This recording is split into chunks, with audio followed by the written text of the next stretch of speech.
All right, here we go. All right, everybody, welcome to the Paradox of Sports, episode 16.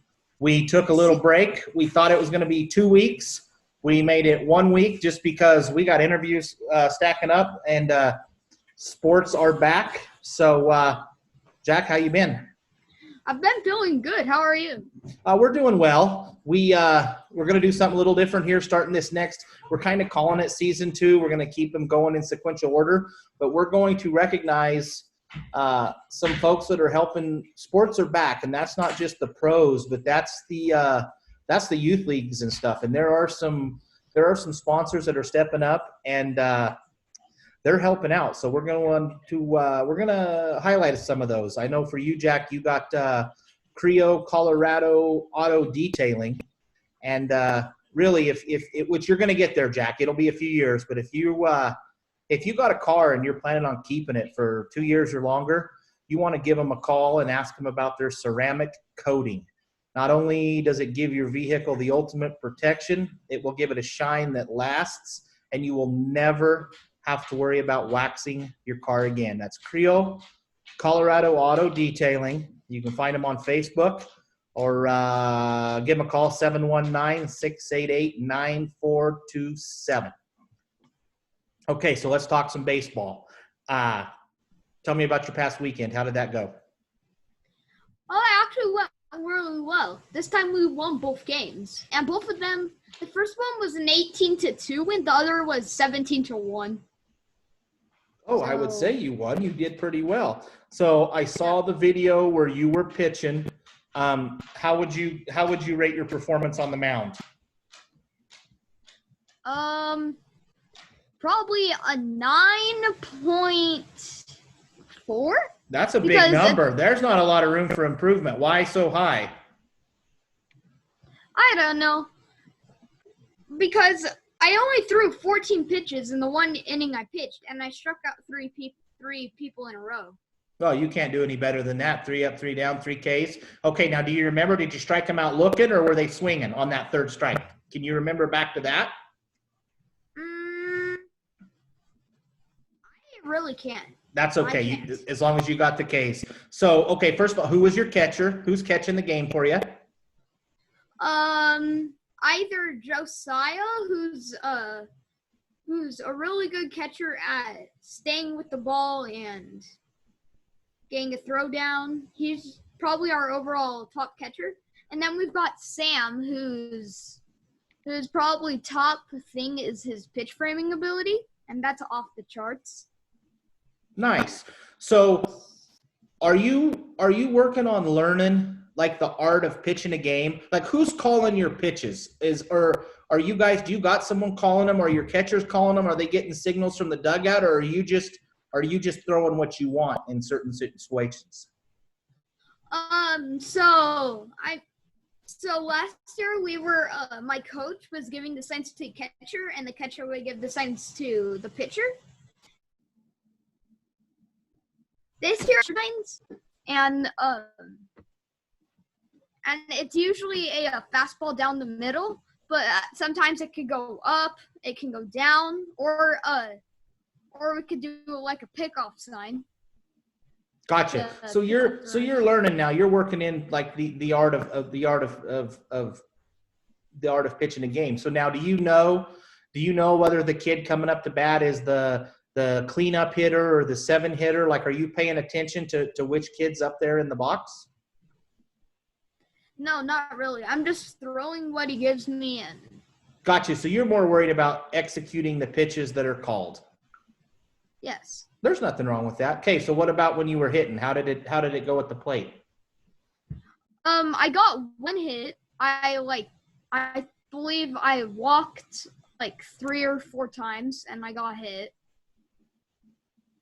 And my hit was a single. You got hit twice? No, I got a hit once. Oh, a hit. Okay.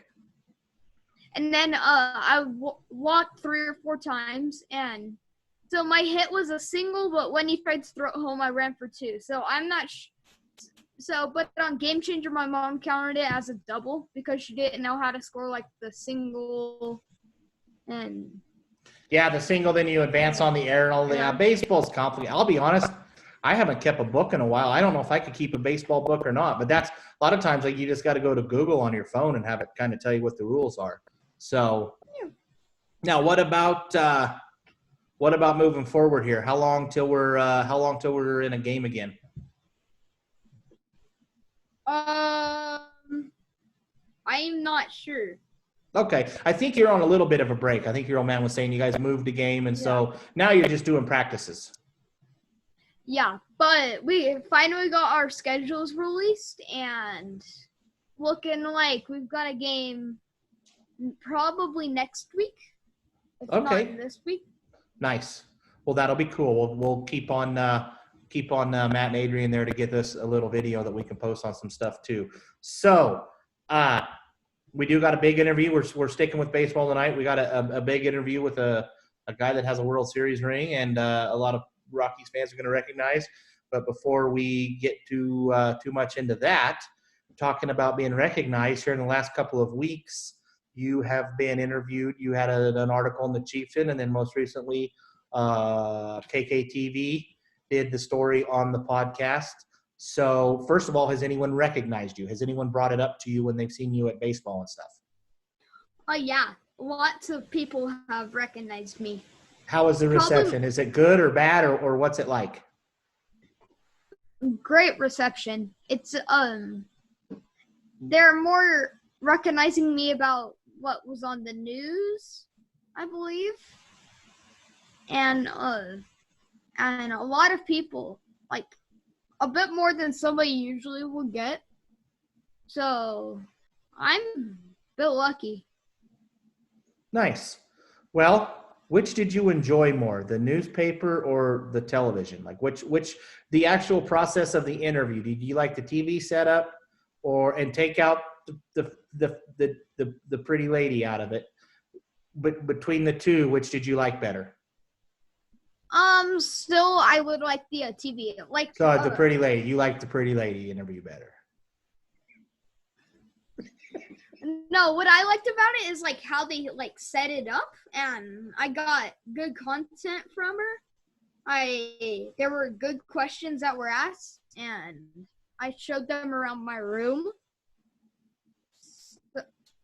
And I had my computer and mic displayed in my room. So I thought she edited it. I thought it was put together very well.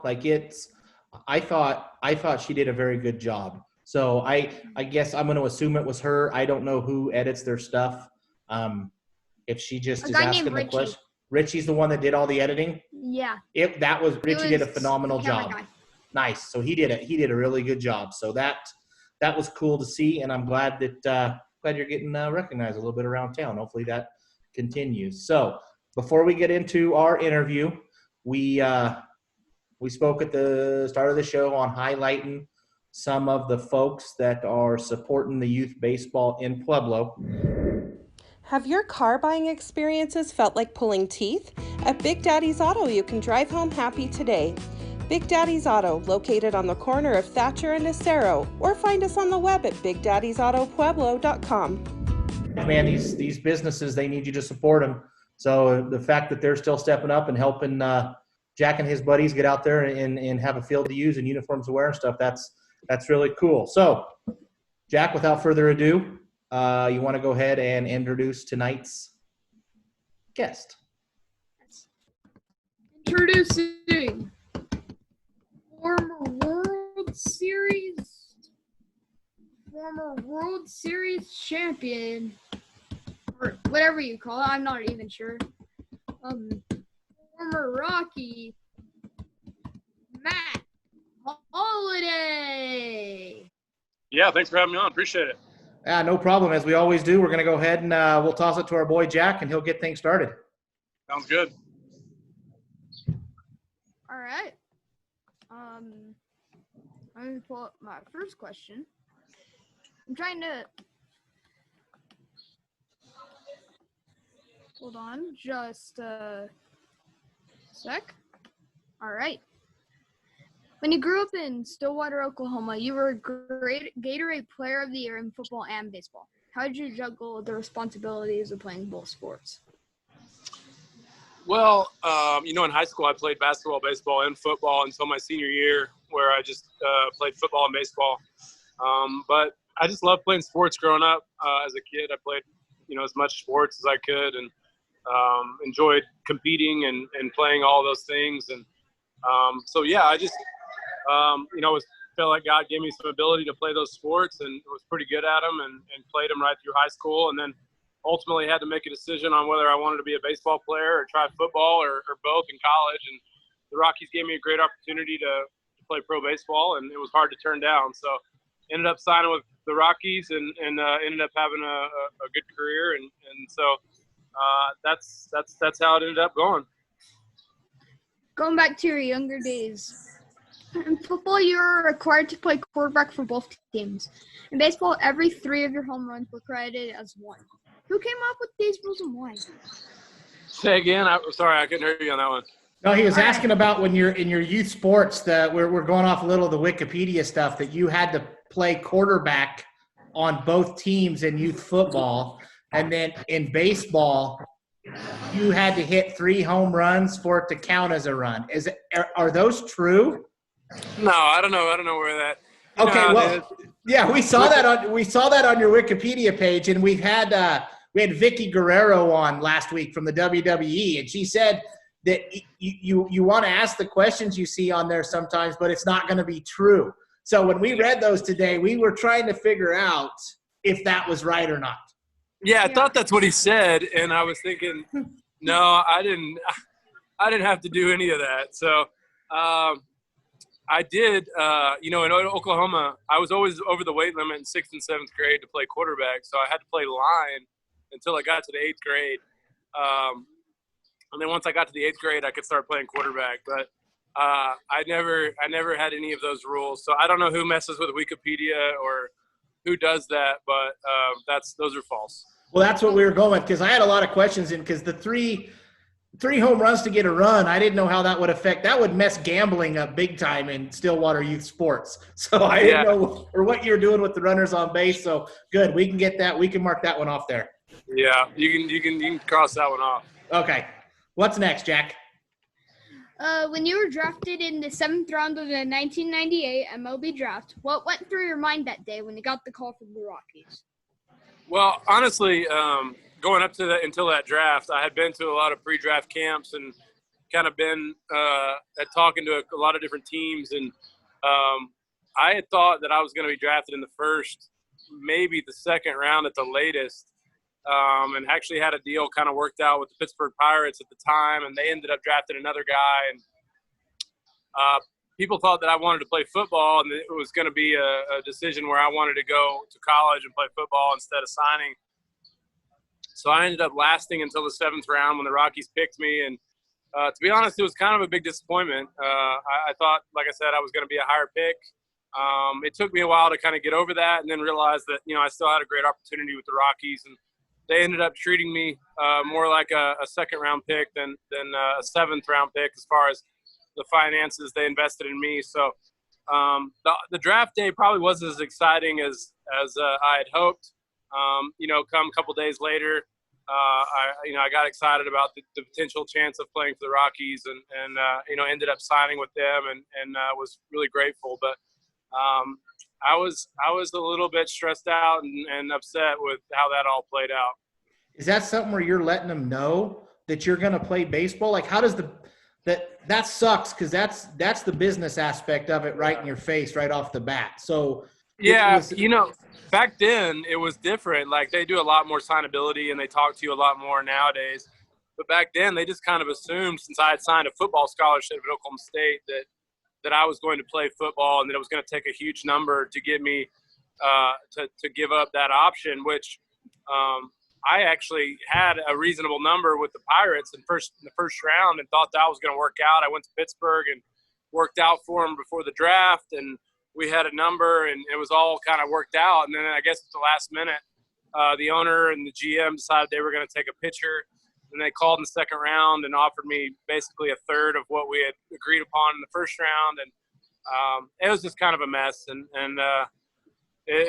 like you said, it becomes a business really fast. But like I said, they ended up giving me, a fair deal. Well, we all know Dick's a little tight with the wallet. He didn't want to have to compete with that Big 12 money. That's where that money, that Big 12 football money is hard to compete with, man. I wish. Yeah. When you heard that you were called up to the Major League in 2004 after you played just 6 games in AAA, how did you prepare for your debut on April 16th? Yeah, it was kind of cool. Well, it started off with I had a really good Arizona Fall League the year before, and went into spring training with the expectation that I had a chance to make the team. I played really, really well in spring training. Thought I was going to be the 4th outfielder. We had a veteran group. We had Preston Wilson and Larry Walker and Jeremy Burnett's kind of penciled in as the starting outfield.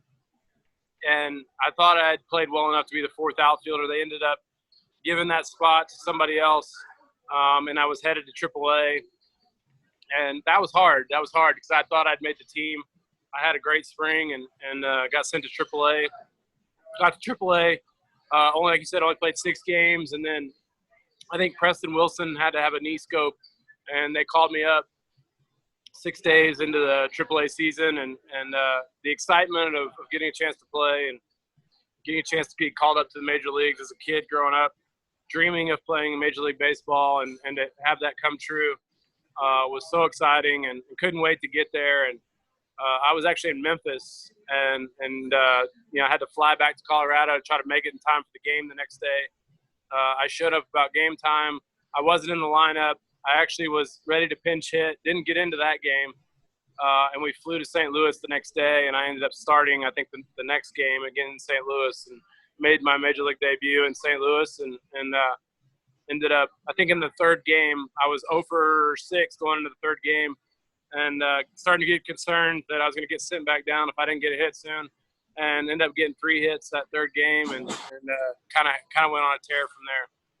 So back to that for the call up right there. Not take the whole baseball aspect out of it. Let's go back to the family and the parents and all that. How crazy is that 24, 48 hours for you're a kid still. Yeah. What is that whole experience like? Well, to tell you a story, I called my wife immediately, and she didn't answer. So I called her back. She didn't answer. And come to find out, she was dialed into The Bachelor and wasn't taking my calls because she was so dialed into watching The Bachelor. So I called my parents, and I told them first, and they were so excited. And I called my brother, and finally she called me back probably 30, 45 minutes later. And I'm like, well, I got called up, and you ruined it because you didn't answer the phone. And she's like, oh, my gosh, I'm so sorry. I was watching The Bachelor or whatever. So that was kind of a funny story, but yeah, like I said, it was kind of a weird circumstance because it was only going to be 1 game in Denver, and then immediately after the game, we were traveling to St. Louis. So trying to figure out where your parents should go. I think they ended up meeting me in St. Louis, and we kind of had a family get together in St. Louis, and ended up getting to watch me play there. But so I was headed to Colorado, but only for a minute, and just trying to figure out the logistics of that. But it's the most exciting, I think, 24 hours of your career and your young adult life is that call, and getting to experience that kind of excitement with your family and your friends that's a pretty fun night to get to call all your family and all your buddies, and that's one of those memories that you have forever. In 2007 was definitely your best year with the Rockies, winning the batting title and the NLCS MVP. Actually, wait, this question turned out really wrong. I'll ask another one. In 2008, you had another good year, winning the Silver Slugger Award. What did you like about that year specifically? Well, 2008, I was coming off, 2007, where I got second in the MVP. We made the World Series. We had a lot of momentum going as an organization, as a team. We kind of fell back a little bit in 2008 as a team. We didn't play as well. I had some low back issues and I think I only hit 25 or 26 homers that year. I'd say that the thing that probably about that year is I stole 28 bases and ended up I had a chance at 30-30 going into the last 2 weeks of the season, but my back acted up, and I ended up not getting that. But that was a good season for me. Not a great season for us as a team. Like I said, we were coming off a World Series and kind of disappointing year as a team. I don't remember what our record was, but we were nowhere, I don't think, near the playoffs, and kind of took a step backwards. And like I said, that was not my favorite season, but I did do some good things personally in that year, and so that was good. I called an audit on him there for 2007.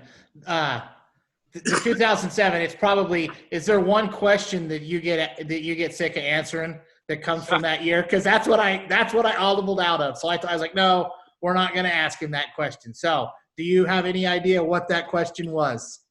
I still get like messages on social media, Padres fans, just, gosh, are you going to admit that you didn't touch it?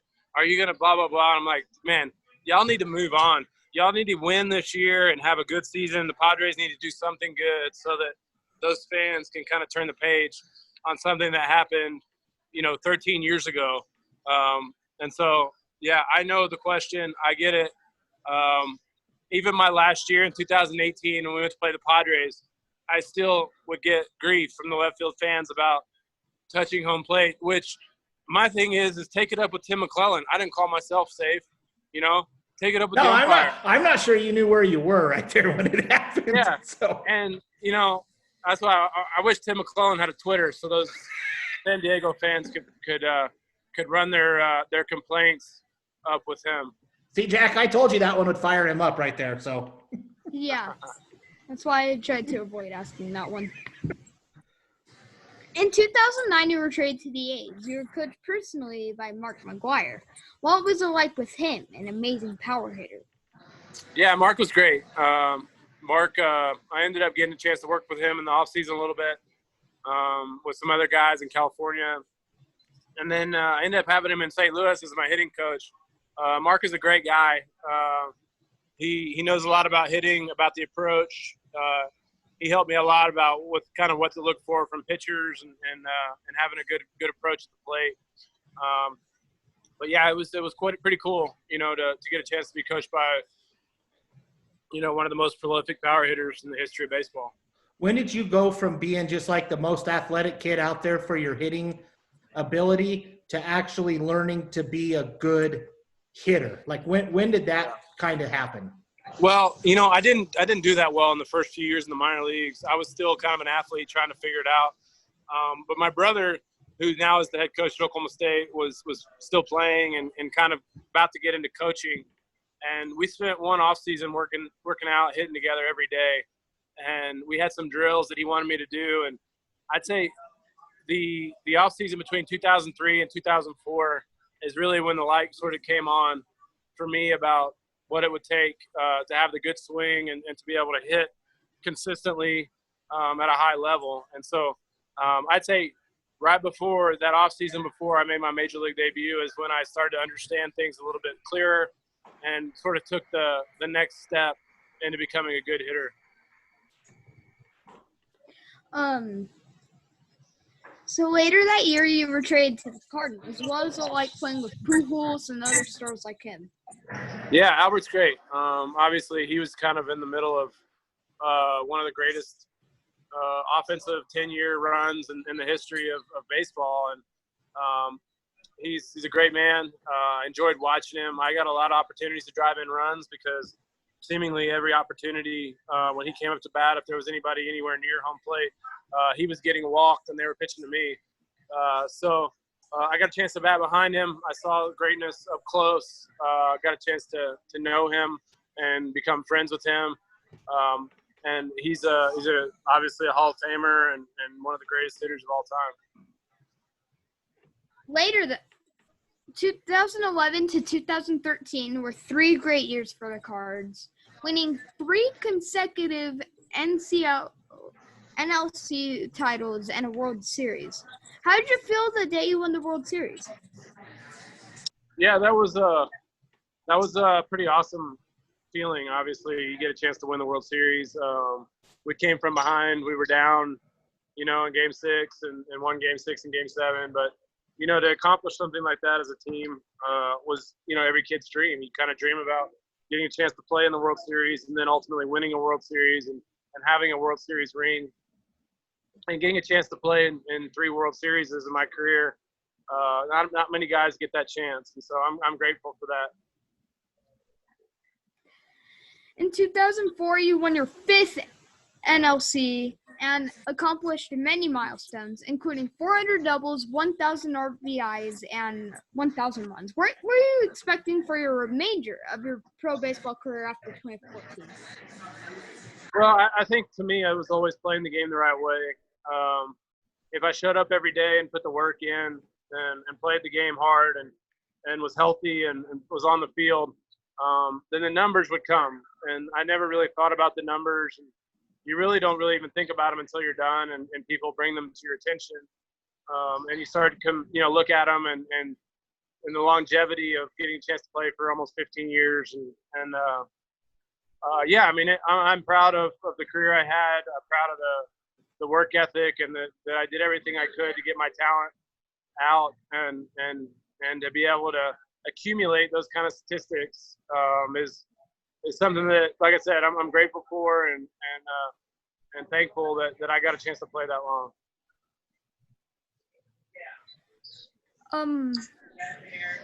2015 to 2016 was an injury-ridden year for you. How did you recover physically and mentally during that year? Yeah, that kind of stuff happens in baseball, unfortunately, in athletics. If you play long enough, you're going to have injuries. And for me, it was always just about what to do next and what do I do tomorrow to get better, to get healthy, to get back on the field, to play well. So just take it a day at a time really would be my advice to anybody that's dealing with injury or is trying to get back on the field. So yeah, it was just difficult, when you're used to playing and be set out and have some injuries and go through some things, some adversity. But really, you take it one day at a time and be grateful for the times you are healthy. That was kind of my approach. With the season being 60 games a season, will the 60-game regular season help or hurt the smaller market teams' playoff chances? I would say it would help. I would say that over a long season in Colorado, your bullpen gets taxed. And, you have to be very deep and you have to have a lot of guys to contribute. So I would say a 60-game regular season would help. I think that the pitchers will be able to throw more innings. As far as per game, you can count on your bullpen and you have a little bigger roster, at least initially. So I think that, if there's any deficiency, I think their offense is going to be really good. I would say the question mark is in the bullpen, and I think the shorter season benefits their kind of weaknesses, and hopefully some of their guys in their rotation bounce back and provide them with some more innings. And Kyle Freeland and a couple of those guys need to pitch better than they did last year. Okay, last one for me. It's a two-parter. So, over your career, the coolest piece of memorabilia that you have kept or collected, and what's the coolest hat that you ever wore with the team you were with? So probably the coolest memorabilia, I have a picture with me and Albert Pujols and Stan Musial. Oh. And we're all kind of standing, and it's 5, 6, and 7. All the backs of our jerseys, and then the front. And Mr. Musial signed about 50 of them for me.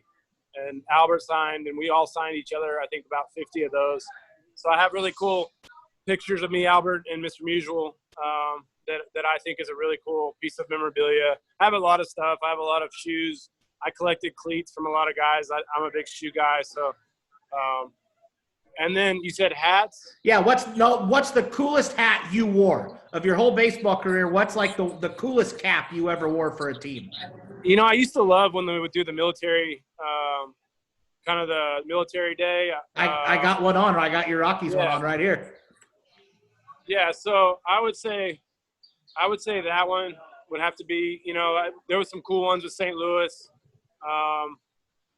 Even the Yankee hat when they did the red, white, and blue NY was really cool. So probably one of those two. I don't think we did a whole lot of those things with the Rockies when initially it's more of a kind of lately deal where they've done all these different caps. All right. So this is my last one as well. Greatest moment in your baseball career? I would say probably winning the World Series.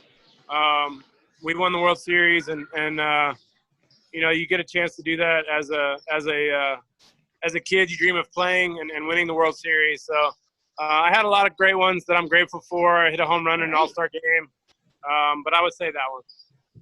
Awesome, Matt. Thank you for taking some time. I know you're busy. It looks like you're at practice right now. It looks hot wherever you are at. So I'm in Atlanta. It's warm here. Yeah, right on. Well, thanks for taking some time to chat with us this night, man.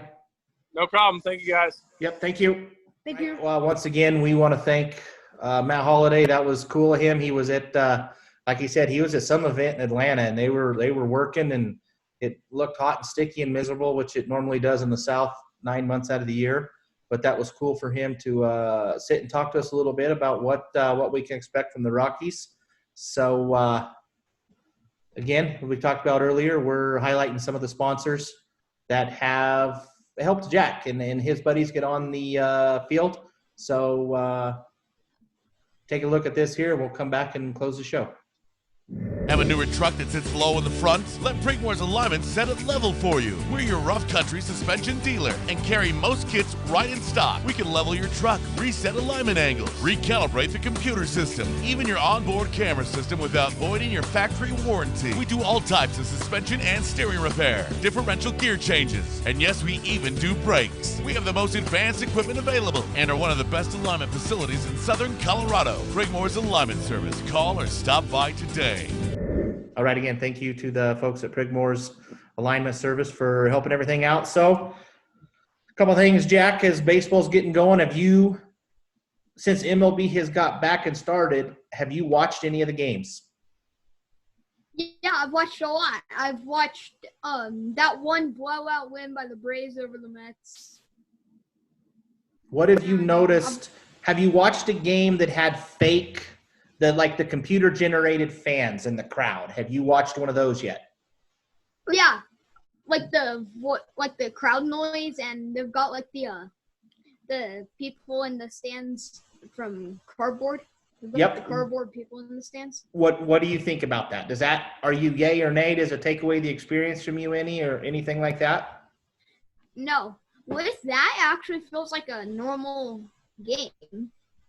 So you're just enjoying watching it. Yeah. And all the baseball. Nice. Well, I know for me, it felt real.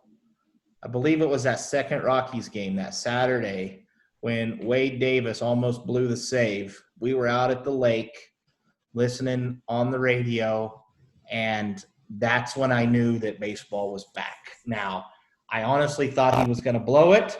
But so far, Holliday told us, man, in this short stint, what would always get Colorado in trouble is it taxes that bullpen in July and August. And now, we're fresh and going. So if you got to just win series, and we won a series on the road. So did you watch any of the Rockies-Rangers games? Yes, I did. I actually watched all of them. Okay, how ugly – we had the poll the other day on which was uglier – that stadium the Rangers are playing in, or those powder blue uniforms they were wearing the other day? What's your take on that? Which was uglier?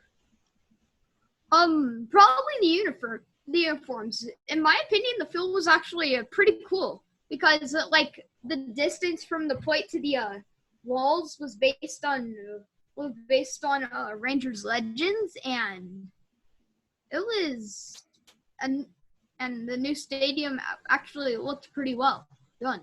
Nice. Well, before we get out of here and get to our last If You Could, we're going to mention one more sponsor that's helping you guys out, and that's First Oak Bank. As a community bank, their lending team has the experience and knowledge to expedite decisions. Every loan is a unique borrowing opportunity, and they pair you with the loan product that best fits your needs. So again, thank you to First Oak Bank for everything they're doing to help the kids playing baseball in Pueblo.